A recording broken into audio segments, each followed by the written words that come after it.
generations usually condensed all they read and heard into their own texts, and thus became the sole storytellers of their exhibitions, thereby seemingly claiming the authority to identify and provide the sole valid interpretations of the objects on display and the narratives related to them. Nowadays, as we demand the decolonization of museums and seek to turn them from places of white men explaining the world into places of diversity and multiple voices, we just can't go on doing what we did before. Therefore, in this exhibition, I deliberately wanted to try out a new and different approach. I wanted to step back, concentrate on networking, moderating, and providing space for diverse voices and multiple perspectives. Above all, I wanted to create this exhibition together with a co-curator from the society it discusses, who would have the same authority in the decision-making process like myself and the same responsibilities. And I wanted to include multiple other partners bringing in their perspectives and interpretations, their favorite narratives. Thankfully, colleagues at the University of Tübingen introduced me to Dr. Mutukumaraswamy as a respected Tamil poet, writer, and cultural studies scholar who was interested in beginning such a project together. We met after a lecture he had given in Tübingen, and then met again the next day when I made use of the opportunity to show him our museum. We agreed that we could try it together and work on this project. After some negotiations, he became my official co-curator for this exhibition. We met again in 2018 when I, thanks to a research trip funded by the Goethe Institute, had the chance to spend 5 weeks in Tamil Nadu. We used this time for joint field research and developing an exhibition concept in the many intense discussions we had during that time. Also, together we looked for potential other partners who could contribute their expertise and views both to the exhibition and to the book to be published with it. Another important step then was Dr. Mutukumaraswamy's research village, a visit to the Linden Museum in May 2019, when we had time to explore the relevant collections here and get a feeling for the available exhibition spaces. Then the pandemic came, and we had to do everything that was to follow online. I think we probably spent hundreds of hours in Zoom meetings with partners who would contribute to the exhibition, with the exhibition designers of the wonderful opera company, with our media producers, museum educators, and many others. Only this week, we finally got the chance to meet each other again in person. So, what is the result of this long process? It is an exhibition that presents a series of narratives told from different perspectives by a broad variety of contributors about the history and cultural achievements of people sharing a common language, Tamil. Legend has it that this language was given its grammar by the mythological sage Agastya and was thereby only made speakable.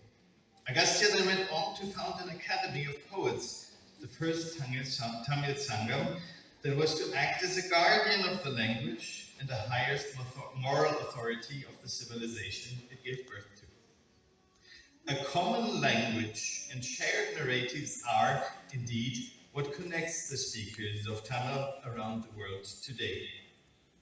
And while its origins certainly lie on the Indian subcontinent, Tamil culture today is not just an Indian, but a truly transnational phenomenon, resulting in the founding of Tamil Sangams all over the world, like the young women of the dance group we saw earlier are members of the Stuttgart Tamil Sangam.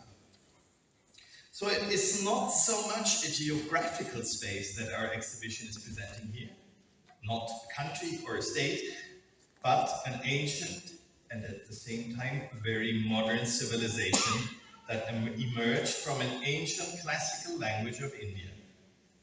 And while many of our objects do indeed come from an area roughly equaling the modern state of Tamil Nadu, others come from a wider historical region where this language emerged. A region that is often referred to as Tamiragam, which includes most of southern India as well as parts of adjacent Sri Lanka, and even other objects from Tamil-speaking communities elsewhere in the world.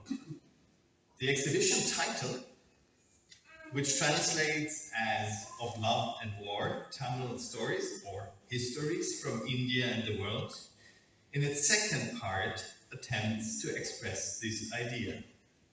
Narratives about the history of Tamil culture, as well as myths and legends shared in Tamil communities, are being told. They are being told in a multi-perspectivic and polyvocal way, which each exhibition takes having the name or the initials of the author on it, and all authors and their connection to the topics they wrote on being introduced inside the exhibition. The first part of the title, on the other hand, refers to a concept that came from the poetics of the Tamil Sangams. Behind the two terms, love and war, stand two Tamil terms that do in fact have much broader meanings and denote two principal genres of Tamil poetry: storytelling and other arts, Aham and Puram. Aham or Agam means that which deals with love and devotion, but it refers also to the introvert, the intimate, the tender. Puram, on the other hand, can mean something that deals with warfare, heroism, or bravery, but also the extrovert, the public, and the bold. This dualism in its various manifestations runs through all parts of the exhibition. Now, let me give you a short overview of the exhibition itself. It begins by immersing the visitor into the sounds and poetics of the Tamil language. As you enter the first room, you will hear ancient Tamil poetry being recited. See it spelled out in beautiful Tamil script, and learn about its connections to the landscapes of ancient Tamilagam in a way that my dear co-curator, Dr. Muthukumal Malaswamy, will further elaborate on. It also features modern artistic representations of famous Sangam age poets, as well as archaeological findings from the site of Adichanallur that Tamil narrators often like to connect with the mythical Sangam age. The next part features a series of Tamil social movements that, through the ages, included the passionate devotion to a subject, such as a deity, national independence, the Tamil language, or social justice, that larger communities of Tamil speakers were willing to struggle and fight for. Lovers and heroes are, of course, also popular subjects in Tamil popular culture and the arts, ancient as well as modern. The next part of our exhibition discusses traditional arts, but also the modern Madras art movement, Carnatic music as an elite art form, and folk musical traditions such as Dalit drumming, but also Tamil studio photography and Tamil cinema. Loving devotion and heroic asceticism, religious diversity is then the title of the next largest part of our exhibition.